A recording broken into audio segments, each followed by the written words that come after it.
think of anybody who went from a senior in high school, being the first time they swam, to an All-American, to a world champion record and world record holder, and a dominant coach and personality in the sport. Well, the fact that he could lead both these sports, be an All-American in both sports, a world record holder in swimming, is very rare. The fact that he was a leader in our program, the fact that he's gone on and been a great coach these are just things that don't happen very often. He's one of the most intense human beings I've ever known. When he was first recruited, he shows up on the pool deck much bigger than the rest of us. He was a freshman this was first year swimming. He was a basketball player.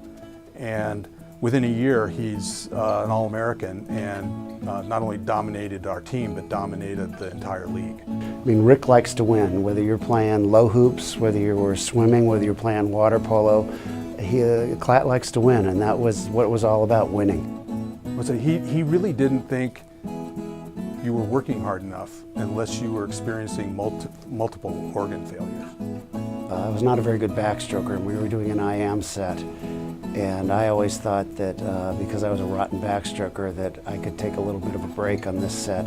And so I was swimming this set a little bit less than enthusiastically, and we got to the end of one of these repeats, and Rick turns to me and he says, "Is that the best you can do, Captain Bob?" And I said, you know, Rick, I'm not such a great backstroker. He says, "Well, you're a captain, Bob, swim harder!" And so for the rest of that set, I swam a whole lot harder.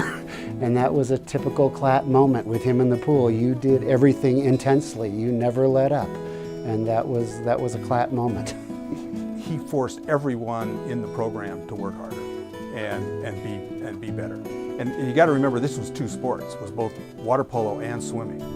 And you know, UNM went from not being in the game basically in either one of those sports to being nationally recognized as a swimming and water polo power.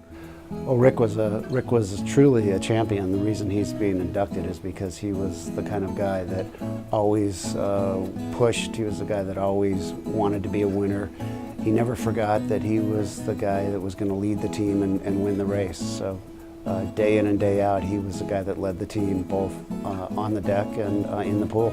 UNM went from not being in the game basically in either one of those sports to being nationally recognized as a swimming and water polo power. And you have a hard time imagining how that could have happened if Rick hadn't shown up as a freshman that year.